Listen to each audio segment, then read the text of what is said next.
designer? Yes, I am the costume designer. Experience of working with Tomino and Oh, it is great. I must say, like, ഒരു costume കൊടുക്കുമ്പോൾ okay it is looking good okay fine, പക്ഷെ ഒരാൾ ഇട്ടിട്ട് അതിന് confident ആയിട്ട് carry ചെയ്യാനും വേണമല്ലോ. And we really did that. So I'm really happy. I think കുറച്ച് costumes and all way like നമ്മൾ എപ്പോഴും ഇടുന്ന പോലത്തെ കോസ്റ്റ്യൂം അല്ലായിരുന്നു. Still he worked it out really nice. I'm really happy to work with him. Okay, thank you. It was well made. I love the script. I love how they brought about the ups and downs of the cinema industry.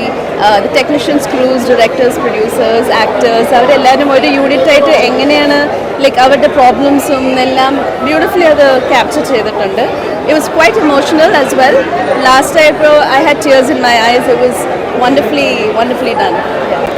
ഇത് പക്ഷേ കുറച്ച് vibe മാറ്റി പിടിച്ചിട്ടുണ്ട്. കുറച്ച് emotional track ഉണ്ട്. Climax ഒക്കെ ആകുമ്പോൾ first half ഭയങ്കര ഫാസ്റ്റ് ആയിട്ട് പോയി, സെക്കൻഡ് ഹാഫ് അപ്പോൾ കുറച്ച് ഇമോഷണൽ ഡെപ്ത് കൊടുത്ത് ക്ലൈമാക്സ് ഒക്കെ ആകുമ്പോൾ നമുക്ക് ആ ഒരു ഫീൽ കിട്ടുന്നുണ്ട്. അതാ പറഞ്ഞത് ലാൽ ജൂനിയറിൻ്റെ ഞാൻ ഇങ്ങനെ പ്രതീക്ഷിച്ചില്ല.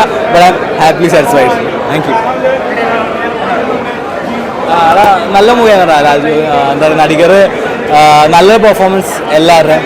ഒരു സൂപ്പർ സ്റ്റാറിൻ്റെ സിനിമ നമ്മൾ ഒരുപാട് കണ്ടിട്ടുണ്ട്. ബട്ട് ഒരു സൂപ്പർ സ്റ്റാറിൻ്റെ ലൈഫ് കംപ്ലീറ്റ്ലി ത്രൂ ഔട്ട് ഒരു അപ്സ് ആൻഡ് ഡൗൺസ്, ആളുടെ ഈഗോസ്, ആളുടെ ഫ്രസ്ട്രേഷൻ, പിന്നെ ആളെ ഇങ്ങനെ ഓവർകം ചെയ്യുന്നു, എല്ലാം നല്ല രീതിയിൽ ചെയ്തിട്ടുണ്ട്.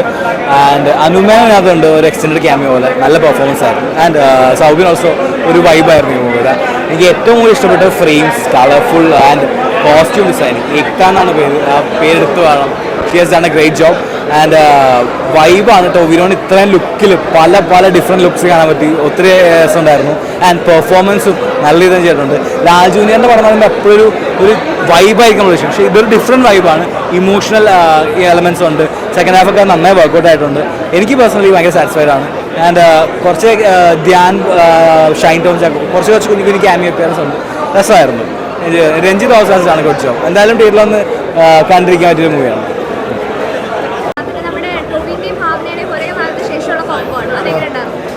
കോംബോ കുഴപ്പമില്ല, പക്ഷേ ഒരുപാട് ത്രൂ ആയിട്ടുള്ള ഒരു കോംബോ ഇല്ല. അല്ല, സിനിമയിലെ കഥാപാത്രങ്ങളായിട്ടുള്ള ചെറിയ സീനുകൾ മാത്രമേ ഉള്ളൂ.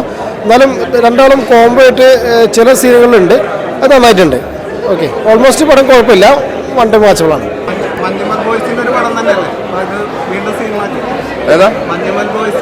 ആ ക്വസ്റ്റ്യൻ ഔട്ട്ഡേറ്റഡ് സിനിമാറ്റൊക്കെ പുതിയ ക്വസ്റ്റ്യൻ ആയിട്ട് ഭയങ്കര ഔട്ട്ഡേറ്റഡ്. അത് നിങ്ങൾ തന്നെ സുഷിനോട് തന്നെ 10-50 ചോദിച്ചിട്ടുണ്ട്. അതെ,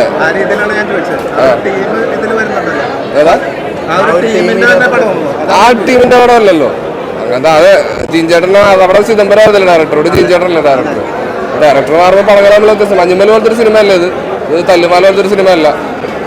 ഇത് നടികർ എന്ന് പറഞ്ഞിട്ടുണ്ടെങ്കിൽ നടികരുടെ ഒരു യുണീക്ക് സിനിമയാണ്. അത് മറ്റു സിനിമകളായിട്ടൊന്നും ബന്ധമില്ല. ഇപ്പൊ മഞ്ഞുമല പ്രതീക്ഷിച്ചോ തല്ലുമാല പ്രതീക്ഷിച്ചൊന്നും ആരും വന്നിട്ട് കാര്യമില്ല. ഇത് വേറൊരു ടൈപ്പ് പടമാണ്. ആ ഒരു ഓണറേ അല്ല ഈ പടം.